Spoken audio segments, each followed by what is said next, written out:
Ang lahat ng opinyon, pagtingin, pananaw o kuro-kuro ng mga bisita at panauhin o mga anchors o host sa programang ito ay sarili at tanging opinyon at pananaw ng mga nabanggit at hindi opinyon o pananaw ng Aliw Broadcasting Corporation, mga producers o mga namamahala ng Aliw Broadcasting o anumang organisasyon na affiliated sa network at kailanman ay hindi iniendorso ng Aliw Broadcasting Corporation ang mga nabanggit na opinyon at pananaw sa programa.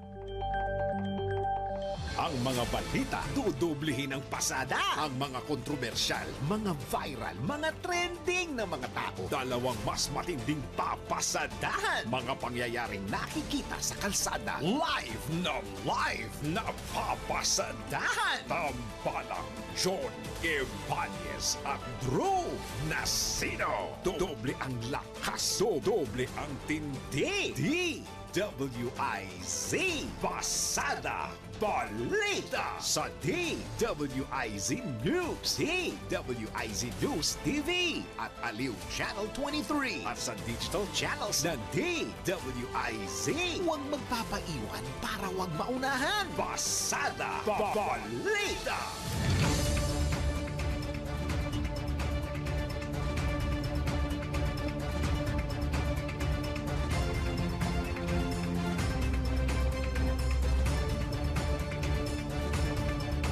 Narito ang headlines sa Pasada Balita ngayong araw ng Biyernes, 29 sa buwan ng Agosto 2025.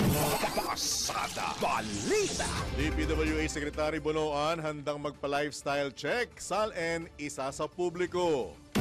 Pasada Balita. Flood control projects for sale scheme ibinulgar ng isang gobernador.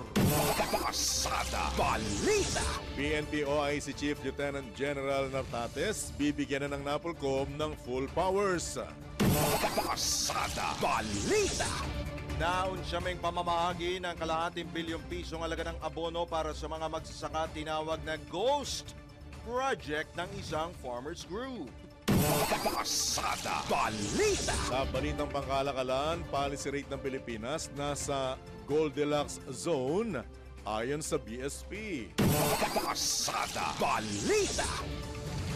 Balita naman sa ibayong dagat, suspect sa panibagong shooting incident sa isang paaralan sa US, tukoy na. Pasada Balita. Sa balitang pampalakasan, People's Champ Manny Pacquiao humingi ng suporta sa Malacanang para sa ika-50 anibersaryo ng Thrilla in Manila. Pasada Balita. Sa balitang pangkalusugan, benepisyo ng dahon ng sambong sa katawan ating alamin. Pasada Balita. At sa balitang showbiz, Bella, what happened Bella Padilla? Kamove on na nga ba sa kanyang Swiss-Italian ex? Tampalang John Ibanez at Drew Nasino. Pasada Balita. Magandang umaga Luzon, Visayas, Mindanao, Pilipinas. Kami po ang inyong tagapaghatid balita, John Ibanez. At Drew Nasino. Pasada Balita. At ngayon pasadahan na natin ang detalye ng mga nagbabagang balita. Pasada Balita. Handa si Public Works and Highway Secretary Manuel Bonoan na ilabas ang kanyang Statement of Assets, Liabilities and Net Worth matapos ipag-utos mismo ni Pangulong Ferdinand Marcos Jr. na magsagawa ng lifestyle check sa mga opisyal ng pamahalaan. Ayon kay Secretary Bonoan, sa katunayan, nagsumiti na rin ng SALN ang ilan sa mga opisyal ng DPWH at nagsimula na sila sa pagsasagawa ng lifestyle check. Dagdag pa ng kalihim, bumuo na sila ng Anti-Corruption Task Force na hihimok sa publiko na isumbong ang mga questionabling proyekto ng DPWH. Ngayon, tinututukan na anya nila ang pagsasampa ng reklamo laban sa mga responsable sa mga sinasabing palpak na flood control projects sa Bulacan, Occidental at Oriental Mindoro at maging sa Iloilo. Samantala, kumpiyansa naman si Secretary Bonoan na buo pa rin ang tiwala ni Pangulong Marcos sa kanya. Ipinag-utos pa sa kanya ng Presidente na pabilisin ang investigasyon sa sinasabing maanumalyang flood control projects. Pasada Balita. Inimok naman ni Senador Riz Ontiveros si Pangulong Ferdinand Marcos Jr. na isa publiko o pangunahan mismo ang ipinag-utos nitong lifestyle check sa pamamagitan ng pagsasapubliko ng kanyang Statement of Assets, Liabilities and Net Worth o SALN. Ito ayon kay Senador Ontiveros ay upang maipakita ni Pangulong Marcos ang pagiging ehemplo matapos ngang ipag-utos ang lifestyle check sa mga kawani ng pamahalaan sa gitna na rin ng investigasyon sa mga sinasabing anomalya sa flood control projects. Kasabay nito, sinabi ng Senador na handa rin siyang sumailalim sa lifestyle check at maglabas ng SALN para mapatunayan ang kanyang pagiging middle class. Bagaman ehekutibo lang ang saklaw ng direktiba ng Pangulo, iginit ng mambabatas na hindi naman masamang magboluntaryong magpa-lifestyle check ang mga senador at kongresista. Naniniwala si Ontiveros na makatutulong ang lifestyle check para maibsan ang talamak na katiwalian sa mga proyekto ng pamahalaan. Pasada Balita. Inamon din naman ng Makabayan Bloc sa Kamara si Pangulong Ferdinand Marcos Jr. na maunang sumailalim sa lifestyle check bago atasan ng lahat ng mga public official. Ayon kay House Deputy Minority Leader at ACT Party o Teachers Party List Representative Antonio Tino, mas mainam kung magiging mabuting halimbawa ang Pangulo lalo't mayroon itong confidential at intelligence funds at may kontrol sa implementasyon ng pambansang pondo. Tawag ng kongresista na isang desperadong hakbang ang kautosang lifestyle check ng Pangulo at lain lamang anya nitong ilihis ang atensyon mula sa korupsyon at kawalan ng transparency sa kanyang mismong administrasyon. Bagamat suportado nila ang tunay na anti-corruption efforts ng pamahalaan, di anya absuelto si Pangulong Marcos sa investigasyon ng katiwalian. Nikayat naman ni Kabataan Party List Representative Rene Co, presidente na isa publiko ang kanyang SALN o Statement of Assets, Liabilities and Net Worth. Pasada Balita. Ibinunyag naman ni Quirino Governor Daquila Carlo Daxcua na may mga kontratisang may koneksyon sa mga tiwaling government official na nakakukuha ng mga flood control project nang hindi dumaraan sa public bidding. Ayon kay Kua, na Pangulo rin ng League of Governors of the Philippines na may alam siya, may kilala siyang alkalde sa kanyang lalawigan na hindi niya muna pinangalanan na naka-request ng mga flood control project na nagkakalaga ng dandang milyong piso kahit na may mas mahalaga pang mga infrastructure projects na dapat gawin sa kanyang bayan. Sa kanyang pagsisiyasat, nabatid ni Kua na binili ng kontratistang may koneksyon sa naturang alkalde ang nasabing flood control project na isang bagay na kanyang pinagtataka. Kaugnay nito, suportado naman ng Union o Pangulo po ng Union of Local Authorities of the Philippines ang utos ni Pangulong Ferdinand Marcos Jr. na magkaroon ng lifestyle check ang lahat ng lingkod bayan, lalong-lalo na sa Department of Public Works and Highways. Pasada Balita. Kinumpirma mismo ng DPWH na gumuho ang bahagi ng flood control project sa Butuanon River sa Cebu. Atay sa unang assessment ng DPWH, isa sa itinuturong dahilan ang nabuo na water pressure mula sa naipon na tubig dahil sa mga nakaraang pag-ulan. Pinaalalahanan naman ng DPWH ang mga motorista na kasalukuyang gumugulong ang pagsasaayos sa gumuhong bahagi. Agugunitang nasira rin ngayong buwan ang isa pang flood control project sa naturang lalawigan kung saan itinuturong dahilan ang mga pag-ulan. Pasada Balita. Sumampa na sa mahigit 200 lugar sa Davao City ang itinuturing na malubhang naapektuhan ng baha. Sa sesyon ng City Council, inihayag ni Janice Luis Esparcia, Officer in Charge ng City Engineering Office, na batay sa datos mula sa City Disaster Risk Reduction and Management Office, 140 sa mga lugar na ito ay nasa 1st District, 69 sa 2nd District, habang 56 sa 3rd District. Binigyang diin ni Esparcia ang pangangailangan ng pangmatagalang solusyon upang maiwasan ang paulit-ulit na pagbaha sa lungsod. Kabilang sa mga panukalang hakbang ang pagpapalawak ng drainage system, pagdaragdag ng mas maraming inlet at pagtatayo ng mga retention at detention facilities para magsilbing imbakan ng tubig baha. Bukod dito, iginit din ng opisyal ang mahigpit na pagpapatupad ng solid waste management system ng lungsod upang maiwasang magbara ang mga basura at debris sa mga kanal na nagdudulot ng mas matinding pagbaha. Pasada Balita. Sa detalye ng iba pang headlines, tiniyak mismo ni PNP OIC Chief Lieutenant General Jose Melencio Nartates Jr. na kanyang gagawin ang lahat na makakaya habang pinamumunuan ang pambansang pulisya. Ayon kay Lieutenant General Nartates, sisigurudihin niyang maayos na komunikasyon at koordinasyon ng PNP sa mga komunidad at mga LGU, lalo't mas alam ng mga ito ang pangangailangan ng kanilang mamamayan pagdating sa issue ng seguridad. Sabay nito, ipagpapatuloy din anya ng pambansang pulisya ang lahat ng ipinatupad ni dating PNP Chief General Nicolas Torre III. Inman, rerepasuhin anya nila ang ilang mga operational plans na luma na at hindi na angkop sa kasalukuyang panahon.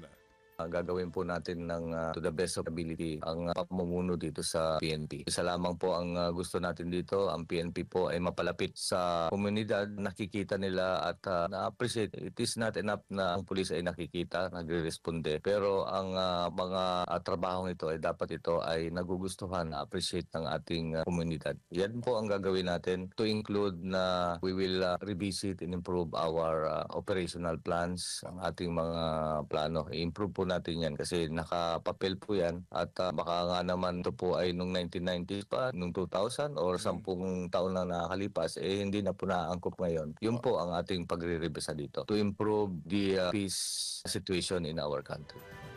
Yan naman po ang tinig ni PNP OIC Chief Lieutenant General Jose Melencio Nartates Jr. sa panayam ng DWIZ. Pasada Balita. Pinatawa naman ng 70 araw na preventive suspension ng NAPOLCOM si dating PNP CIDG Director Brigadier General Romeo Macapas. Bunsod ito ng investigasyon ng komisyon kaugnay sa kaso ng mga nawawalang sabongero. Kamakailan lamang ng akusahan ni Elakim Patidongan, kapatid ng whistleblower na si Julie Dondon Patidongan alias Totoy, si Macapas nagsapilitang pagkuha ng kanyang mga cellphone, SIM card at memory cards ng maaresto sa Cambodia at iuwi ng Pilipinas. Ayon kay NAPOLCOM Vice Chairperson at Executive Office Commissioner Rafael Kalinisan, nakasaad din sa NAPOLCOM resolution na may mahalagang text messages na binura o nabura na makakatulong sa kaso ng mga nawawalang sabongero. Dahil dito, nakitaan anya nila ng mabigat na probable cause ang motion ni Elakim para patawan ng suspension si Macapas na direktor din ng Police Regional Office 12. Pasada Balita. Ginit naman ni dating PNP Chief General Nicolas Torre III na hindi siya kwalipikado para maging susunod na pinuno ng National Bureau of Investigation sa gitna na rin ng mga lumalabas na espekulasyon hinggil sa kanyang posibleng appointment. Sa isang ambush interview matapos bisitahin si mamayang Liberal Party Representative Laila De Lima, sinabi ng dating hepe ng PNP na hihintay na lamang niya kung may formal na alok mula pa rin sa administrasyon. Anya, mas mainam na huwag pangunahan kung ano man ang magiging anunsyo ng pamahalaan hinggil sa kanyang magiging posibleng bagong posisyon. Binigyang din ni Gerald Torre na wala pa rin siyang plano sa politika sa darating na 2028 elections. Dagdag pa niya, isa siyang police officer at hindi siya para sa politika at wala siyang pera para kumandidato sa anumang posisyon. Kasabay nito, kinumpirma rin ng dating hepe ng PNP na nag-file siya ng leave of absence matapos siyang sibakin bilang PNP chief sa kautusan mismo ni Pangulong Ferdinand Marcos Jr., batay sa dokumentong pirmado naman ni Executive Secretary Lucas Bersamin. Pasada Balita. Pinatigan din ng isang political analyst ang obserbasyon ng VACC na politika ang pinaniniwala ang dahilan ng biglaan at unceremonious dismissal kay dating PNP Chief General Nicolas Torre III. Aminado si UST Political Science Professor Dr. Dennis Coronation na bawas pogi points para kay Pangulong Bongbong Marcos ang pagsibak kay General Torre, lalo't pamilyar na ang publiko sa mga sinakripisyo nito para sa administrasyon. Sinang-ayunan naman ng profesor ang teoryang maaring maging banta sa mga kakandidato sa 2028 elections ang nakukuhang popularidad ng dating PNP chief, kaya ito pinatalsik sa pwesto.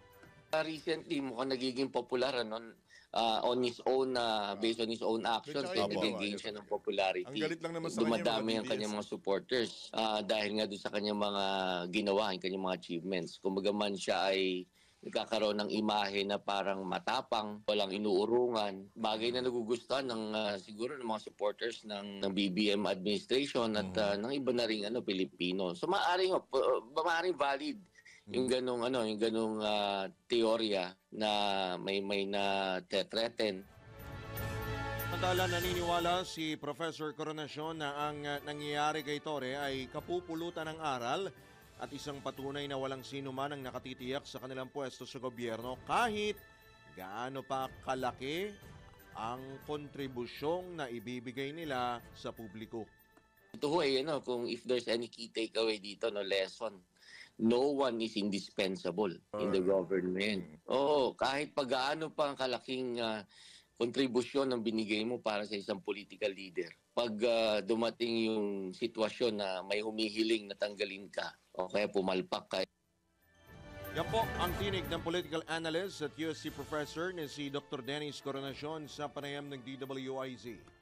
Pasada Balita. Sa iba pang headlines, mariing tunuligsa ng samang industriya ng agrikultura o SINAG ang pagkakaantala sa pamamahagi ng fertilizer subsidy na nakalaan para sa mga magsasaka sa Ilocos Region at Cagayan Valley. Panayam ng DWIZ, iginit ni SINAG Chairman Rosendo Casendong So, hanggang ngayon, hindi pa natatanggap ng mga benepisyaryo ang mahigit 340,000 bags ng abono dapat na ipahamahagi na noon pang Hunyo. Dagpa ni Casendong, malaking hamon ito para sa mga magsasaka lalo na't sumadsad sa 12 pesos kada kilo ang presyo ng palay ngayong taon, aliwas sa dating sistema kung saan mabilis na nakukuha ng mga magsasaka ang kanilang abono sa mga accredited dealers sa kanilang mga bayan. Bali ang inaano nga niya, dinadaig nga bakit hindi nakarating yung fertilizer dun sa lalawigan ng Pangasinan, etong La Union, Norte, Quezon, na dapat naibigay noong June. Pero up to now, walang isang bag na natanggap. Bali ito is 340,000 bags ito na dapat maibigay sa ating magsasaka. Yun ang isang problema. Hindi nakarating ito. So, may problema. Yun ang sinasabi natin. Iginit din ni Casendong na posibleng magmukhang ghost project ang subsidy program kung di agad maigugulong ang pamamahagi o distribusyon. Yung abono, hindi. No? Ang problema natin is may na-deliver ba? Or ito ba, kagaya ng mga ghost project, mga ghost project din ito. Di ba? Kasi tatanong yung mga magsasaka sa governor. Hindi natin alam kung saan. No? So, true, yun ang isang problema na dapat matutukan. Kasi kawawa naman yung mga magsasaka. Alam po ang tinig ni Sinag Chairman Rosendo Casendong So sa panayam ng DWIZ. Pasada Balita. Ipasusubasta na ng National Food Authority sa mga ahensya ng gobyerno at mga lokal na pamahalaan ang nasa 1.2 milyong sako ng bigas. Marami-rami po ito.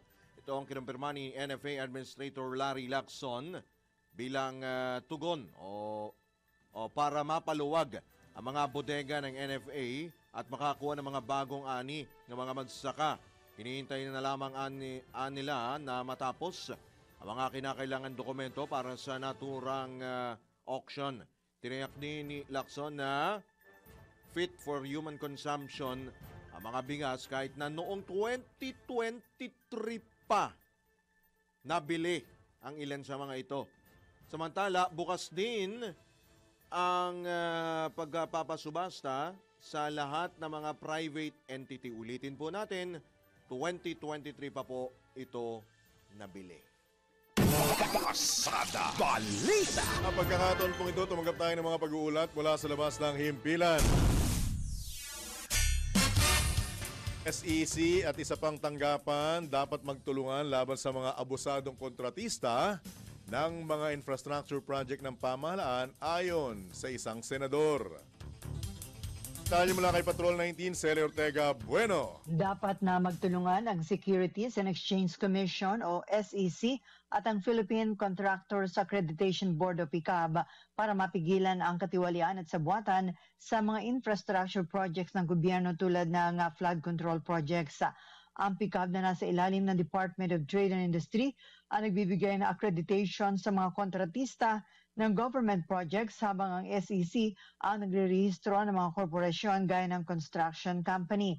Ayon kay Senator Fanfilo Lacson, kung magtutulungan ang PICAB at ang SEC, pwedeng hindi irehistro ng SEC ang construction firm kung blacklisted ito ng PICAB dahil may ginawang kalokohan. O narito'y sinabi ni Senate Minority Leader Tito Soto na pare-pareho ang may-ari ng 2 sa 15 top contractors ng flood control projects na pinaimbestigahan ng Pangulo at sila rin ay lumilitaw na may-ari ng construction firm na na-blacklist na dahil nagka-ghost project sa Bulacan. May na-question din na construction firm na 250,000 pesos lang ang paid-up capital o puhunan batay sa SEC documents pero nabigyan ng PICAB na accreditation at naka-corner pa ng 58 proyekto na nagkakahalaga ng 5 bilyong piso. Habang meron din umanong construction firm na sumasahod o nagpapabayad para sumali sa bidding upang magmukha itong lehitimo. Dahil dito'y sinabi ni Lacson na rirepasuhin nila ang batas na lumikha sa PICAB at ang patakaran sa blacklisting at accreditation ng mga kontratista. Inirekomenda ni Soto na patagalin ang blacklisting ng tiwaling kontratista dahil 1 taon lang sa ngayon. Ito si Patrol 19, Celia Ortega Bueno para sa Impilang Metodong Lakas sa DWIC. Nagbabalita ng tama, naglilingkod ng tama. Pasada Balita.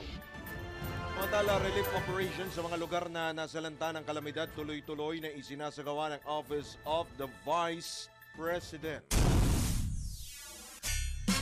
Patrol 17, Jopel Peleño sa detalye. Nagpapatuloy pa rin ang mga isinasagawang relief operations ng tanggapan ni Vice President Inday Sara Duterte para sa mga labis na naapektuhan ng matinding pagbaha at ulan dulot ng mga nagdaang bagyo at habagat. Isinagawa ang tuloy-tuloy na pamamahagi ng relief goods sa lalawigan ng Romblon. Ikinasa ang distribusyon sa pamamagitan ng Office of the Vice President Disaster Operations Center o OVP-DOC. Sa datos mula sa tanggapan ni Vice President Duterte, pumalo sa kabuoang 1,897 na mga apektadong pamilya mula sa 15 barangay ang nabigyan ng food bags at donated items sa munisipalidad ng Corcuera sa isla ng Simara. Marami sa mga benepisyaryo ang mga mangingisda na labis na apektuhan ang kabuhayan dahil sa nananasang mga kalamidad. Labis naman ang pasasalamat ni Vice President Sara Duterte sa lahat ng mga individual, grupo at pribadong sektor na nagbigay ng tulong at donasyon upang matugunan ang pangangailangan ng mga apektadong pamilya. Ito si Patrol 17 Chopel Peleño para sa Impilang Maytadong Lakas, DWIZ. Nagbabalita ng tama, naglilingkod ng tama. Kapag may bagong balita, naka-on air, agad-agad, DWIZ Patrol Report. Oras muna sa Hudyat, Engineer Juanar Contehino. 26 at kalahating minuto na po makalipas ang ika-6 ng morning. Sa pagkakataon pong ito, mga kabalitaan-kabalitaktakan, pinalad tayong makakausap ang isa na sa mga itinuturing nating suking senador, suki ng programang ito. Ang dilit iba kundi si Senate Committee on Civil Service and Government Reorganization and Professional Regulation Chairman, Senator Ronald De La Rosa. Senator De La Rosa, good morning. Johnny Bañez, Drew Nasino, live na po tayo sa DWIZ, Alo Channel 23. Sen. Good morning po, Senator. Good morning, Jan at Drew at sa ating mga taga-subaybay. Good morning sa ating lahat. Alright, bilisan. Alam ko pong meron kayong importanteng lakad eh. Ano Yes, pong po. tindig ninyo at reaksyon ninyo sa kontrobersyal na nangyari kay dating PNP Chief Nicanor Torre III, Senator De La Rosa? Well, Juan Drew, no? Kung tingnan mo yan, from the point of view ng PNP, it's very normal na anytime magkakaroon ng reshuffling, magkakaroon ng relief, normal yan sa PNP. Talagang walang forever. You serve at the pleasure of the President. Po. Kung ayaw sa'yo, then pwede kang tanggalin anytime. Pero mukhang kakaiba in a sense, Senator De La Rosa, yung nangyari kay General Nicolas Torre III dahil mukhang walang malinaw na basahan o dahilan kung bakit siya tinanggal ng mabilisan. Sen. Yeah, ako naman, being a former chief PNP, ako personally, hindi ko naman pinagkakailan, no? Hindi ko naman dingay na talagang galit ako sa kanya dahil sa ginawa niya doon kay Pangulong Duterte, ginawa niya doon sa KOJC, na kung saan marami siyang nilabag. Talagang galit ako sa kanya. Pero ito nangyari sa kanya ngayon, naawa na rin ako sa kanya. Naawa ako. Dahil para bang pagkatapos mong ginawa lahat ng order sa'yo, sinunod mo, bordering to illegal acts na yung pinaggagawa mo. At ngayon, you are unceremoniously relieved. So, masakit rin kung tutusin. Dahil dating si PNP rin ako eh. Alam ko yung naramdaman mo kapag ginaganon ka. Masasama ang loob mo. But then again, as I have said, you serve at the pleasure of the President. Kung ayaw na ng Pangulo sa'yo, tatanggal ka din. Just follow orders. Wala ka magawa. Ang kagandahan lamang doon, Senator De La Rosa, kagaya ng binabanggit mo, at binanggit din niya, bilang isang good soldier, tumalima siya sa kautusan mismo ng Pangulo, ng Commander-in-Chief. Opo. Correct. Wala ka man talaga. There's no choice. Hindi ka man pwedeng, hindi mo pwedeng i-defy ang orders. Sunod ka. Wala ka man magawa talaga dyan. Ang gulong niya, Senator De La Rosa, basa mo ba na quote-unquote na politika o pinolitika si General Torre? Sen? I don't know. Dahil hindi ako insider. I'm not an insider. Looking from the outside, infighting. There's an infighting within the sa circle. Within the circle. Kung sino ang papanigan ng Pangulo, siya ang panalo. Ganoon lang yun eh. Alright. Kahit anong gagawin mo dyan, kahit na border mali, mayroon kang nababayulit na mga pulisiya, pero kung papanigan ka pa rin ng Pangulo, din panalo ka pa rin. Senator, so ano pong maipapayo nyo kay General Torre bilang isa ring dating PNP chief? Pero kung ako sa kanya,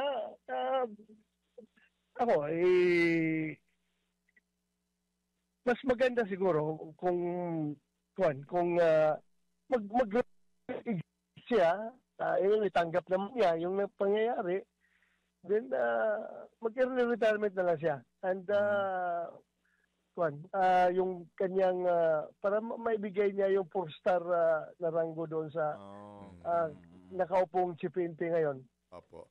Right. Para it shows yung statesmanship, kapag gentleman mo. Magasagarin mo na. Tama po ba, Sen? Bakit? Yes. Why hold on? Why hold on to that rank na ayaw naman sa'yo ng presidente, di ba? Ibigay mo na lang sa iba. O retire ka.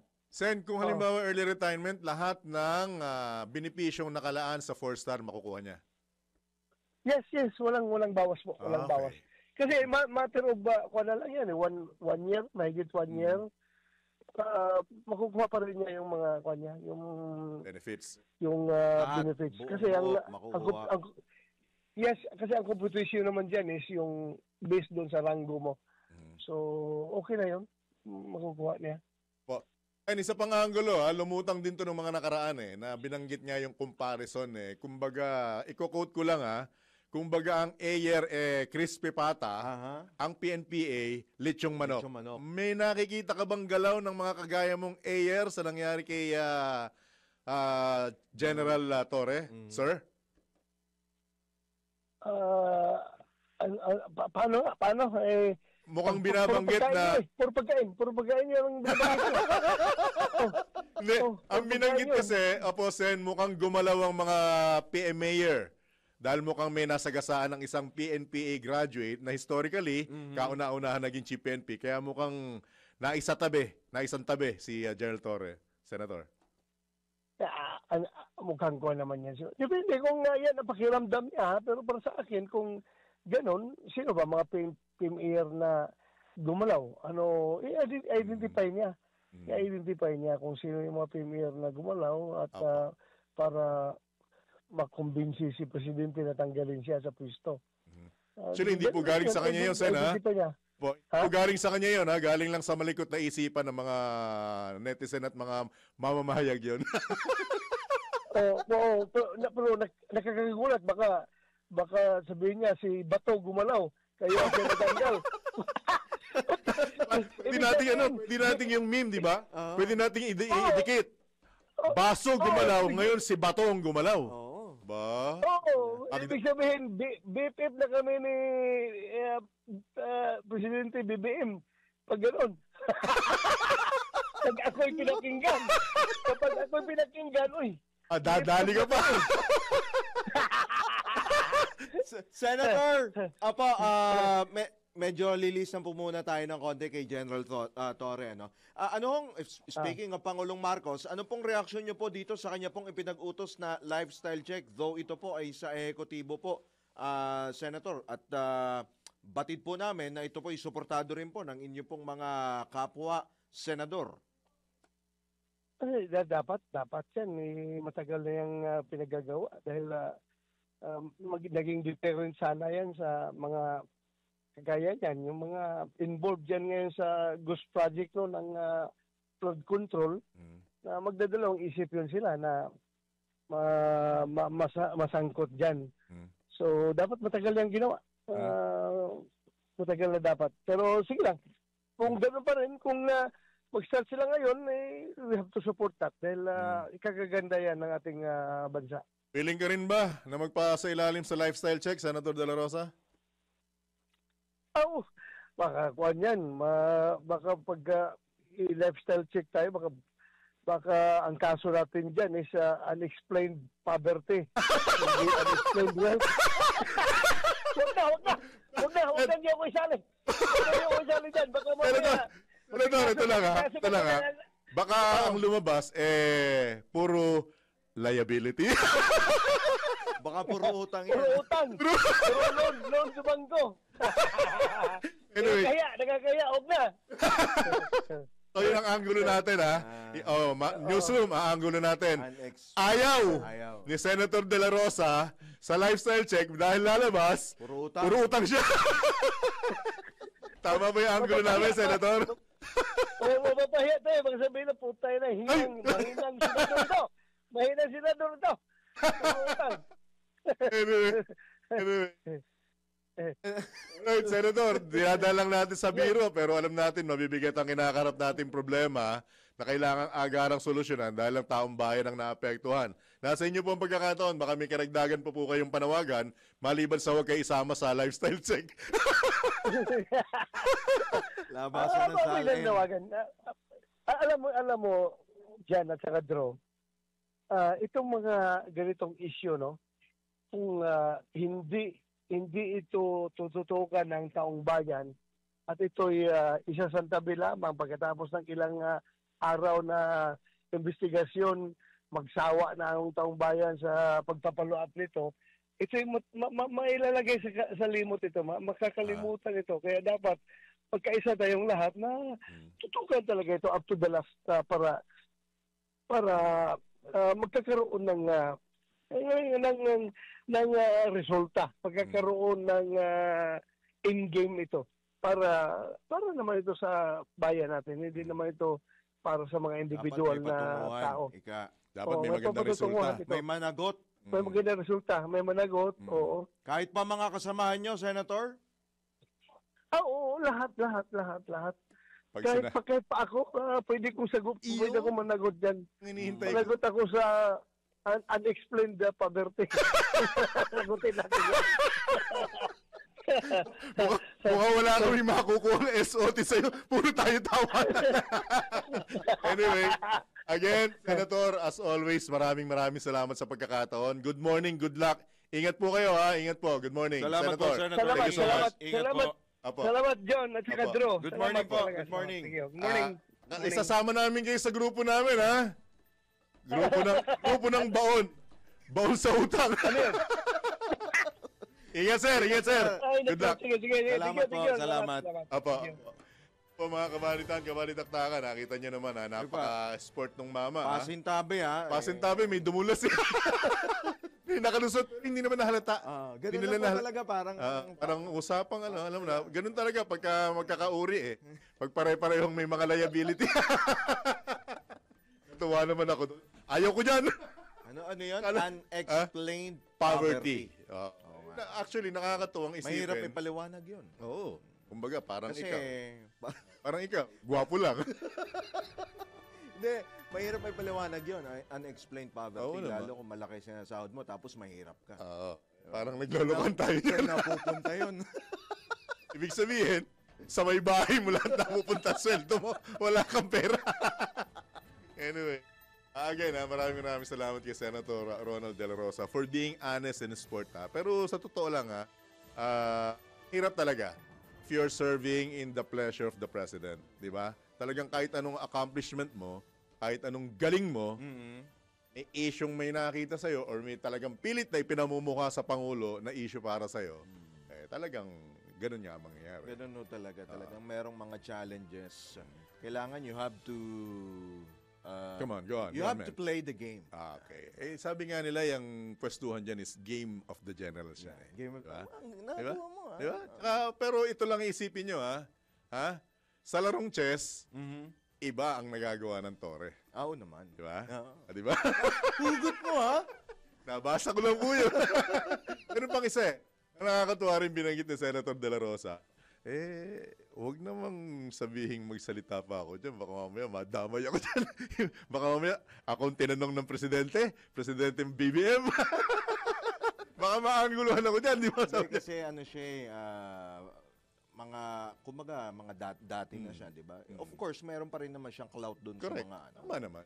Kaya lang, hindi niya sinagot yung tungkol sa crispy pata at lechong manok. Nagutom Yung comparison kasi, yun ang comparison. Actually, sino nga bang senador ba or government official yung nagbanggit nun na ang PMA in comparison sa PNPA, actually napaka-foul nga nun para sa akin Pag sinabi mo PMA graduate ka, isa kang crispy pata. Pag PNPA ka, lechong manok ka lang. Ibig sabihin, ganun ang comparison ng mga gumraduate ng PMA at gumraduate ng PNPA. Historically speaking, kauna-unahang PNPA graduate na naging PNP chief, General Nicolas Torre III. Yon. At yung mga underclass ng PMA na sinasabi nila last of the Mohicans sila Itong batch 92, ang huling batch ng PMAer na pwedeng maging chief PNP. Ang susunod na PNPA na. Kaya doon mukhang inaangguluhan ng iba. Maliban doon sa sinasabi nilang, nabasa mo ba yon? Yung 8 billion pesos reason. Ganon. Nakita mo ba sa SOCMED yun? Mukhang nadaanan ng 8 billion peso question na isa sa mga dahilan kung bakit sinibak si General Torre. That remains to be seen. Kasi nga maraming anggulong lumabas Kasi ang matindi, walang malinaw at direktang dahilang binanggit kung bakit siya immediately relieved sa kanyang pwesto. Sabi nga nila, the more na nananahimik at the more na hindi mo binabanggit yung tunay na dahilan, lalong dumadami at lumalalim yung anggulo. At dumarami nagtatanong. Nagtataka. Nagtatanong. Alright. No, ang walang question to. Sigurado yan. Si Senate President Enrique Tejino. Oras muna natin sa hudyat. Ba project niyan? Pakto eh. Easy. EEV. Ah? Easy. Electric Iba- chair. Iba kinokontrol eh. Ay, grabe. Muscle ba? 45 minuto na po makalipas sa ika-6 ng umaga. Sa pagpapatuloy pa rin ng ilang pa mga balita, iimbestigahan ng House Squad Committee ang posibleng koneksyon ng kaso ng 34 na nawawalang sabongero sa madugong kampanya kontra illegal na droga ng Administrasyong Duterte. Ito ang inihayag ni Manila Representative Bienvenido Abante Jr., Chairman ng House Committee on Human Rights, na bahagi ng Quadcom bilang tugon sa tanong kung may kaugnayan ba ang pagkawala ng mga sabongero sa drug war ni Duterte. Ayon kay Abante, ilan sa 18 pulis na iniimbestigahan ng National Police Commission kaugnay ng kaso ng mga isabong entusias ay dati na ring sangkot sa kampanya kontra illegal na droga ng nagdaang administrasyon. Iginit ng kongresista na nais malaman ng mega panel ang katotohanan. Iimbitahan ng Quadcom ang lahat ng 18 pulis kabilang ang 6 na pinatalsik na serbisyo sa gagawing pagdinig sa susunod na buwan. Samantala, pinunapa ni Abante ang mga espekulasyon at tila walang malinaw na patutunguhan ng investigasyon sa kaso ng mga nawawalang sabongero at binigyang diin na umuusad naman ito dahil sa pagkakasuspinde sa ilang sangkot na pulis. Pasada Balita. Oras po na 11 minuto bago sumapit ang ganap na alas 7 na ng morning. Sa pagkakataon ito, alamin po natin ang ating pong almusalin, ang ating pong ihahain na panangalian, ang ating pong altanghap. Ngayong TGIF na God is Friday mula po sa ating palengke queen, ang ina mo, ina niya at ina nating lahat sa palengke. Ang may dala po ng mahiwagang Magic Bayong, Aling Beth Samson. Good morning, Aling Beth! Good morning, John. Good morning, Drew. Ayan, naiba naman, nakakaram, puro kanin tsaka sinangagang almusal. Balik tayo sa pandesal, sa hot pandesal. Ang palaman naman ay keso, yung maliit na kahon lang siya, yung sikat na keso ngayon na, pero mumurahin lang. Anong klaseng cheese? Baka masigil ako. Morning cheese. Cheese! Anong klase? Keso. Anong klaseng cheese yan? Ito yung masarap. Ito yung masarap na keso at totoong masarap kainin. At malinis, ha? Malinis? Malinis na keso to! Alright. Sigurado ko, pagbukas pa, naka-aluminyo pa, malinis na keso tong cheese ko. Ayan. Ahem. Ang aking tanghalian, yung keso pala, yung cheese ko, at saka yung aking pandesal, 75 pesos lang yan. Yan ang aking tanghalian because it's Friday today, payday, ako ay magigisa ng munggo. Wow. Ang karne, ang sahog ko sa munggo, John sa Drew, tokwa. O, di ba, tutustahin ko yan para masarap ang lasa. Pero na kung sibuyas at kamatis, dahon ng ampalaya, 25. Ayan. Ang tokwa ko, 20 lang eh. Mura lang ang tokwa. Yung parang, di ba dalawa yung tokwa? Isa yung kudrado, isa yung parang mahaba na ano. Tofu yung isa. Tofu yung isa. Mas mura-mura yon. Nakabili ako ng 20 pesos lang. Pag pinilito mo yan, aba, sahog na sa munggo yan. Walang baboy. Ngayon, bumili rin ako ng 3/4 na galunggong, 200 piso. Siyempre, hindi naman namin uubusin yung tanghalian yon. Ititira ko yung ibang galunggong sa gabi. So, yung 1/4 na galunggong, pwede kong isama sa munggo habang kumakain ka ng nilagang munggo. Masarap ni Katernong pritong isda, di ba, John, Drew? Ayan. So, yung galunggong ko na 200 pesos. Ba, mantika ako, pag pipirito ako ng galunggong at saka magigisa ako, so I need mantika. Halagang 40 pesos. So, matotal, aba, patipid na naman ang ina ninyo. 475 pesos Friday. May 25 ka pa.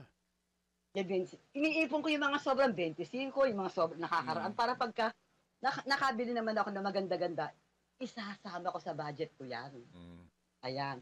Para yung mga, Aling Beth, naway yung mga naipon mo, pagsamasamahin mo, iluto mo ng masarap at dumating sa puntong matikman na namin. Dadaling ko dyan. Ama. Yun, correct. Kuhang-kuha mo.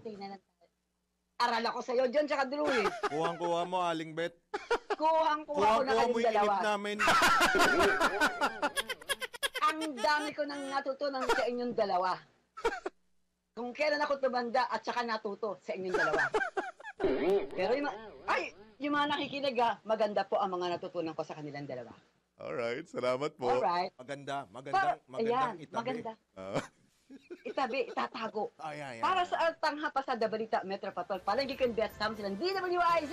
Nagbabalita ng tama, nagbabudget ng tama. Payday! Pasada Balita. Diretso na rin po natin sa pag-ulat mula sa labas ng impilan. Mga masasangkot sa vote buying at selling sa idaraos na Barm Parliamentary Elections, kakasuhan ng COMELEC. Detalye mula kay Patrol 24, June Samson.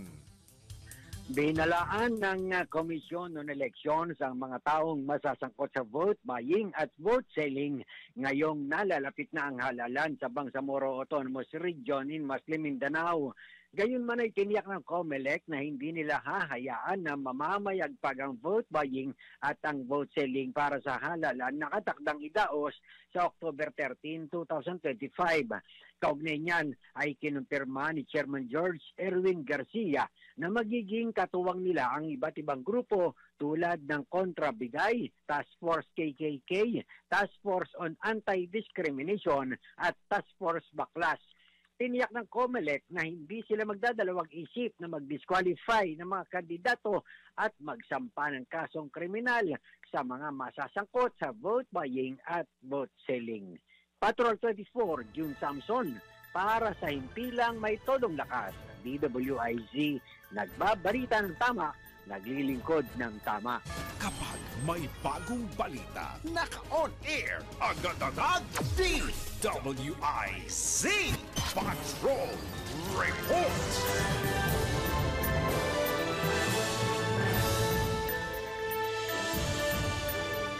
Magpapatuloy pa rin ang ilang pa mga balita. Suportado ni Vice President Sara Duterte ang kautusan ni Pangulong Ferdinand Marcos Jr. na magsagawa ng lifestyle check sa lahat ng opisyal ng gobyerno kaugnay ng investigasyon sa mga questionable umanong flood control projects. Binigyang din ni VP Sara na hindi dapat limitado ang lifestyle check sa mga halal na opisyal, kundi dapat ding isama ang mga appointed officials. Iginit din ng Pangalawang Pangulo na hindi dapat umasa lamang sa nakasaad sa Statement of Assets, Liabilities and Net Worth o SALN, kundi kailangan ng mas malalim na pagsusuri. Kasama rin sa ipinunto ng Vice Presidente ang pagsasama sa investigasyon ng mga dami o umano'y ginagamit na front ng ilang opisyal upang maitago ang kanilang yaman. Pasada Balita. Aarangkada na sa Martes, Setyembre 2 ang investigasyon ng House Infrastructure Committee kaugnay sa mga palpak at sinasabing maanumalyang flood control projects sa bansa.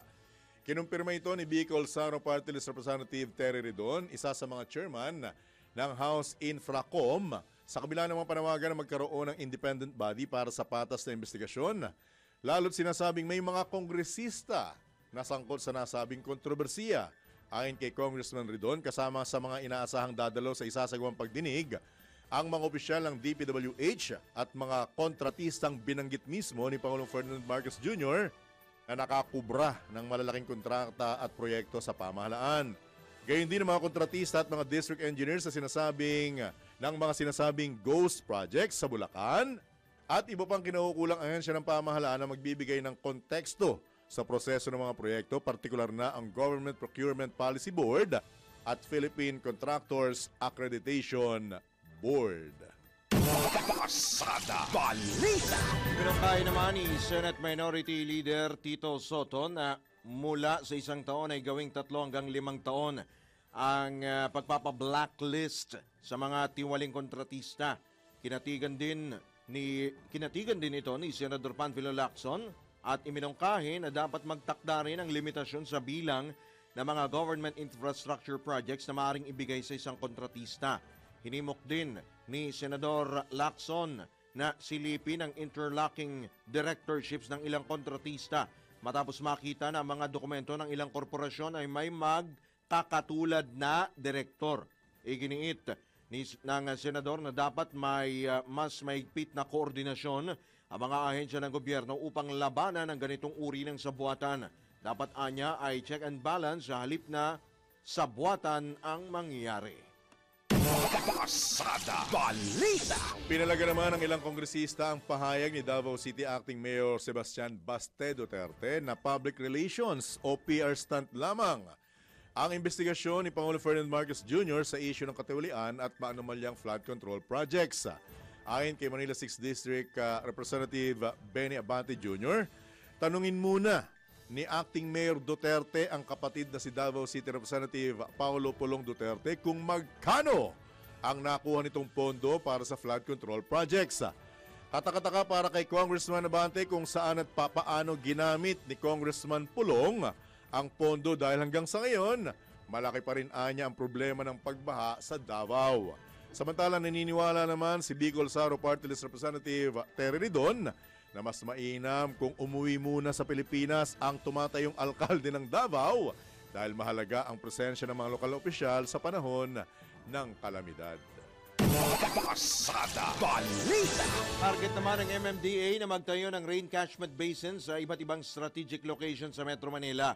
Ayon kay MMDA Chairman Romando Artes, kabilang sa kanilang posibleng pagtayuan ng Campo Aguinaldo sa Quezon City, University of Santo Tomas at Ra Suleiman Park sa Maynila. Nakausap na rin anya nila ang pamunuan ng UST at magsusumite sila ng formal na liham para sa approval ng pamantasan. Aabot sa 72,000 cubic meters ng tubig ulan ang kayang i-accommodate ng itatayong catchment basin sa UST. Higit na mas malaki para sa 36,000 hanggang 37,000 cubic meters na karaniwang tubig baha na naitatala sa Espanya Boulevard tuwing malakas ang ulan. Bukod dito, pinaplano rin ng MMDA ang pagpapatayo ng kahalintulad ng istruktura sa Camp Aguinaldo na target tapusin ngayong taon. Kinakausap na rin anya nila ang Manila City LGU para sa konstruksyon ng catch basins sa Ra Suleiman at Liwasang Bonifacio. Inaalok na rin ng Department of Environment and Natural Resources ang Ninoy Aquino Wildlife Park sa Quezon City para pagtayuan din ng catch basins. Pasada Balita. At sa saliw po ng tunog na yan, tabayanan po ang mensahe mula sa aming nag-iisang boss, Boss D. Edgar A. Cabangon. Tambalang John Ibanez at Drew Nasino. Pasada Balita. This is the news and information station of Aliw Broadcasting Corporation. Reaching and engaging every Filipino on air, online, and on ground. Ito ang bagong DWIZ 882. Nagbabalita ng tama, naglilingkod ng tama. Proud member of ALC Group of Companies.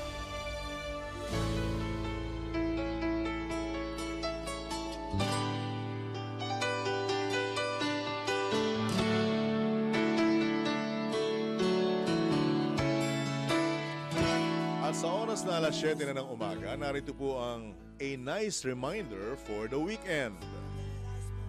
A meaningful life is about being real, being humble, being strong, and being able to share ourselves and touch the lives of others. Only then can we have a full, happy, and contented life. Let us fill our life with memorable moments on top of milestones. TGIF and have a relaxing weekend and God bless you. Yan po ang mensahe mula sa aming nag-iisang chairman, Boss D. Edgar A. Cabangon ng Aliw Broadcasting Corporation.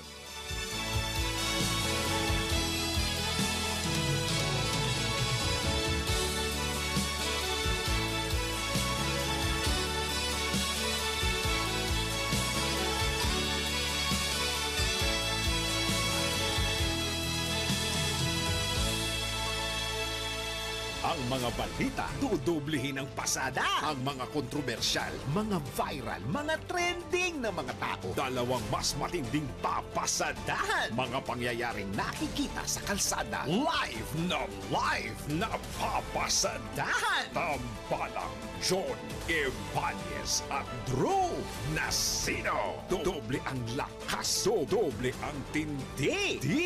DWIZ Pasada Balita sa DWIZ News, DWIZ News TV at Aliw Channel 23 at sa digital channels ng DWIZ.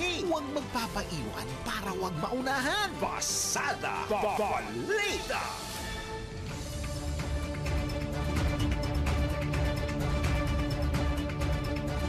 Muli narito ang headline sa Pasada Balita ngayong araw ng Friday, August 29, 2025. Pasada Balita. DPWH Secretary Bonoan handang magpa-lifestyle check, SALN, isa sa publiko. Pasada Balita. Gobernador ng Quirino ibinulgar ang flood control projects for sale scheme. Pasada Balita. Napolcom bibigyan na ng full powers si PNP OIC Chief Lieutenant General Nartates. Pasada Balita. Armors Group o Grupong Sinag tinawag na Ghost Project ang naunsyaming pamamahagi ng kalahating bilyong pisong halaga ng abono para sa mga magsasaka. Pasada Balita. Sa balitang pangkalakalan, policy rate ng Pilipinas nasa Goldilocks zone ayon sa BSP. Pasada Balita. Kita naman sa ibaing dagat, suspect sa panibagong shooting incident sa isang paaralan sa Amerika, tukoy na. Pasada Balita. Sa balitang pampalakasan, People's Champ Manny Pacquiao humingi ng suporta sa pamahalaan para sa ika-50 anibersaryo ng Frila in Manila. Pasada Balita. Sa balitang pangkalusugan, benepisyo ng dahon ng sambong sa ating pong katawan, alami. Pasada Balita. At sa balitang showbiz, Bella Padilla nakamove on na nga ba sa kanyang Swiss-Italian ex? Tambalang John Ibanez at Drew Nasino. Pasada Balita.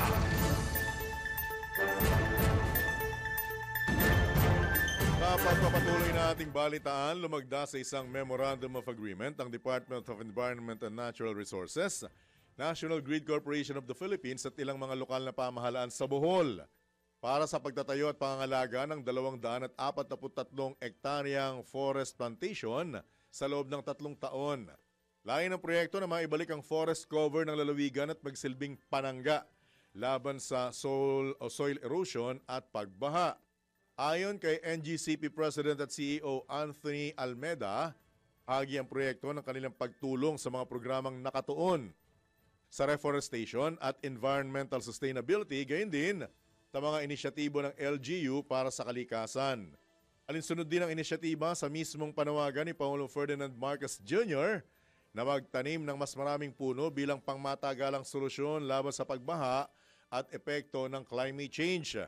O dito, nauna nang itinayo ng NGCP ang Cebu-Bohol Interconnection Project at titiyak sa mas matatag na supply ng kuryente sa lalawigan na may malaking papel sa pagpapaunlad ng lokal na ekonomiya. Pasada Balita. Mabang balita sa lagay po ng panahon, nakalabas na ng Philippine Area of Responsibility ang Bagyong Jacinto. Pero inaasahang magdadala pa rin ito ng pag-ulan sa malaking bahagi ng bansa. Batay sa pinakauling bulletin ng pag-asa, namataan ang bagyo sa layong 640 kilometro kanluran ng Iba, Zambales at kumikilos pakanluran sa bilis na 15 kilometro kada oras.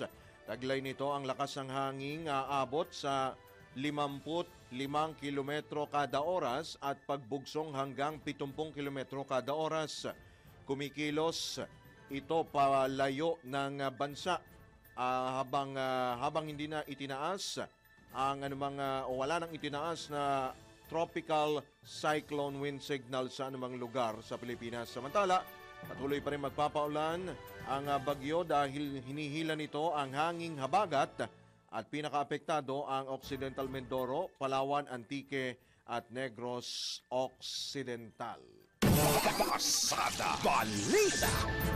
Samantalang pinalaya ng mga otoridad ang sinuspending district engineer ng DPWH na si Abelardo Calalo.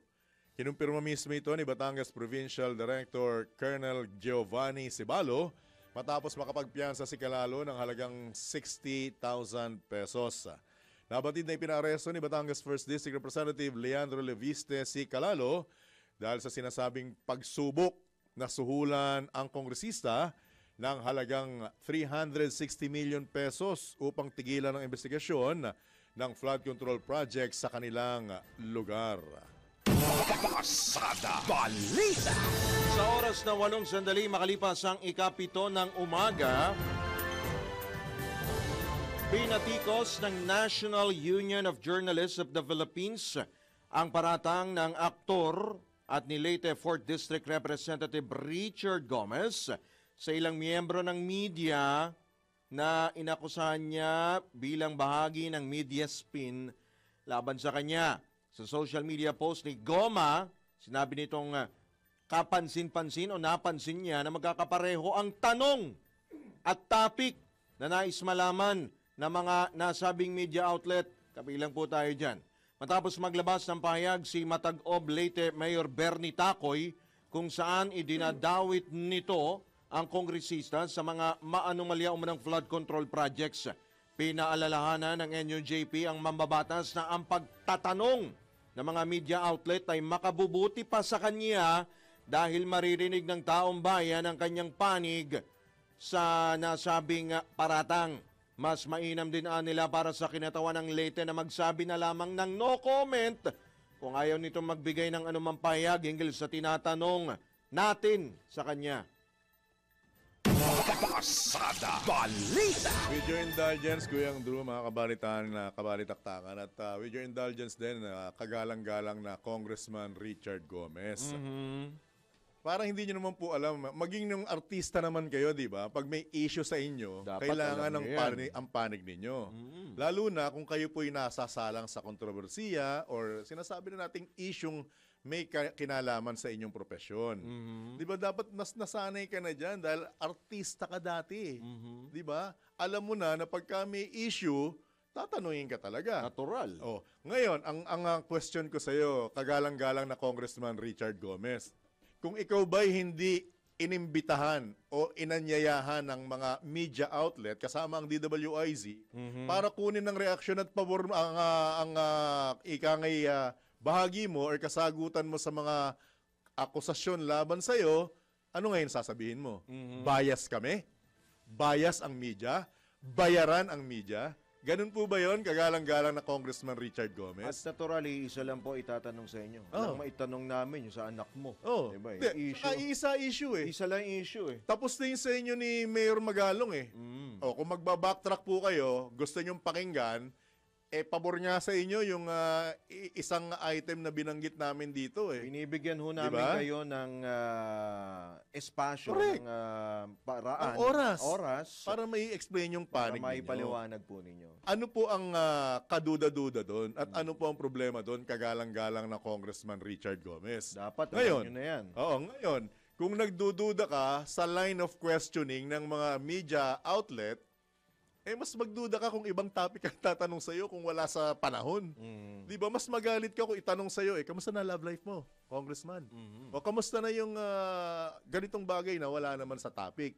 Natural, nagkataon lang malamang siguro na naiisa yung diskarte ng questioning. Yun ang malaki. Di ba? Isang alkalde sa inyong lalawigan ang nagsasangkot sa inyo sa problema sa flood control project. Anong gusto mong tanong? Di ba? Tanong natin kung ilang taong ka na, Congressman.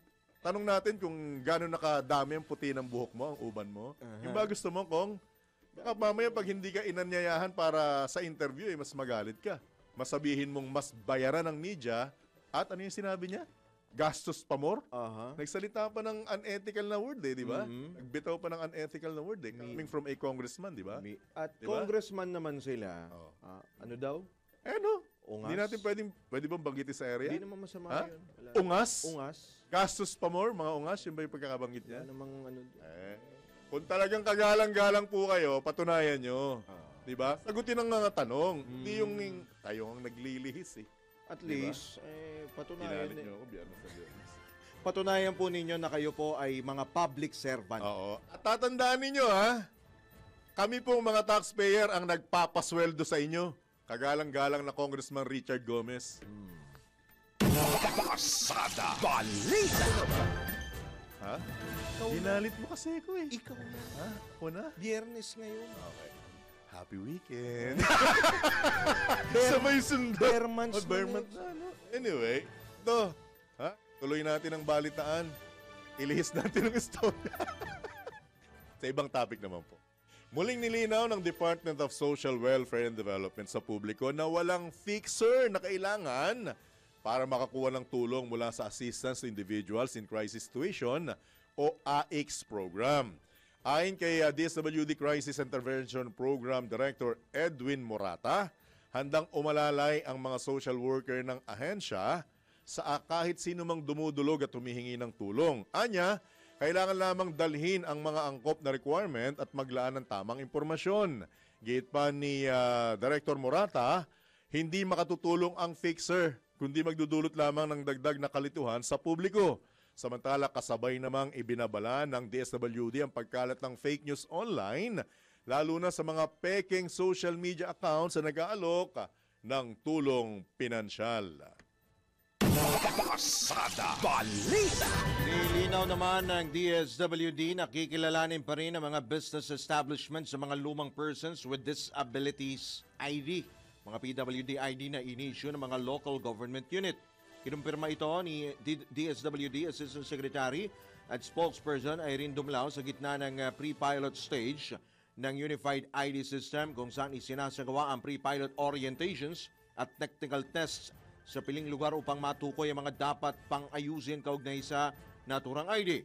Kaugnay nito, nakatakda namang pangunahan ng mga LGU ang application, verification at approval ng Unified Persons with Disabilities ID sa pamamagitan ng Persons with Disability Affairs Office o PDAO. Pasada Balita. Muling sinimula ng Commission on Elections ang pag-iimprenta ng mga balota bilang bahagi ng paghahanda sa 2025 Bangsamoro Parliamentary Election. Ayon kay COMELEC Chairman George Erwin Garcia, kanila munang pinag-aaralan ang panukalang batas na 351 ng Bangsamoro bago nila ipagpatuloy o pinagpatuloy ang pag-iimprenta. Magugunitang ipinagpaliban ng COMELEC ang naturang hakbang dahil sa ipinanukalang Bangsamoro Transition Authority na ganap ng naging batas. Pasada Balita.